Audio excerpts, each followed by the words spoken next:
At ngayon, inihahandog namin ang dulang pinamagatang Henesis. At nayari ang langit at ang lupa, at ang lahat ng natatanaw sa mga iyon. At ng ikapitong araw ay nayari ng Diyos ang kanyang gawang ginawa, at nagpahinga ng ikapitong araw sa madlang gawa niyang ginawa. At binasbasa ng Diyos ang ikapitong araw at kanyang ipinangilin. Itinangi niya sapagkat siyang ipinagpahinga ng Diyos sa madlang gawang kanyang nilikha at ginawa. Ganito ang pagkalikha ng sangkatauhan.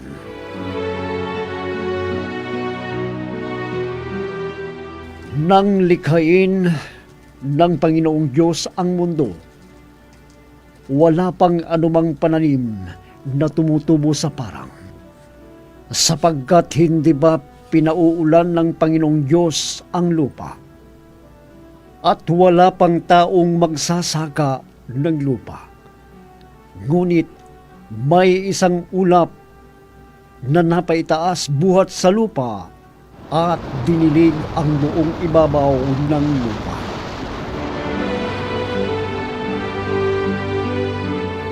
At nilalang ng Panginoong Diyos ang tao sa alabok ng lupa, at hiningahan ang kanyang mga butas ng ilong ng hininga ng buhay. At ang tao ay naging kaluluwang may buhay.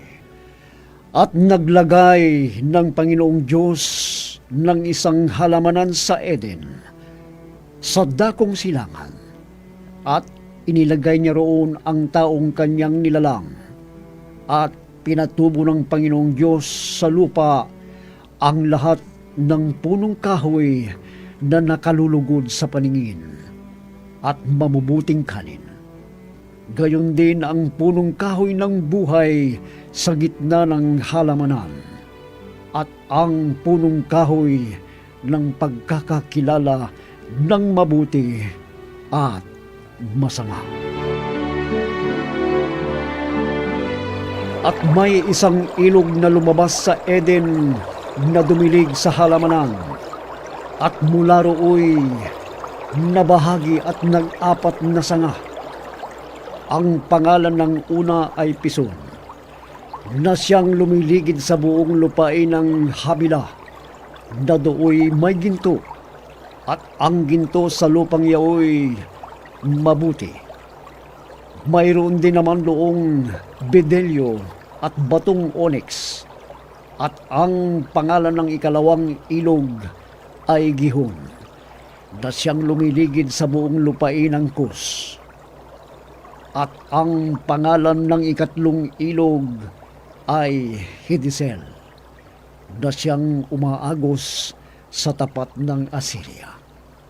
At ang ikaapat na ilog ay Euphrates.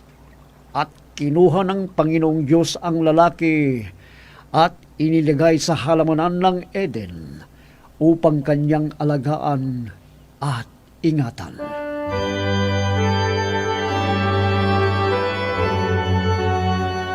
At sinabi niya sa lalaki, sa lahat ng punong kahoy sa halamanan ay makakakain ka na may kalayaan, datapwat sa kahoy ng pagkakakilala ng mabuti at masama ay huwag kang kakain, sapagkat sa araw na ikaw ay kumain, niyaon ay walang pagsalang mamamatay ka.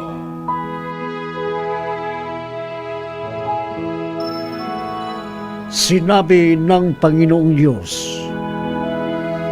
Hindi mabuti ang lalaki ay nag-isa. Siya'y ilalalangan ko ng isang katulong niya. At nilalang ng Panginoong Diyos sa lupa ang lahat ng hayop sa parang, at ang lahat ng ibon sa himpapawid at pinagdadala sa lalaki upang malaman kung anong itatawag niya sa mga yon.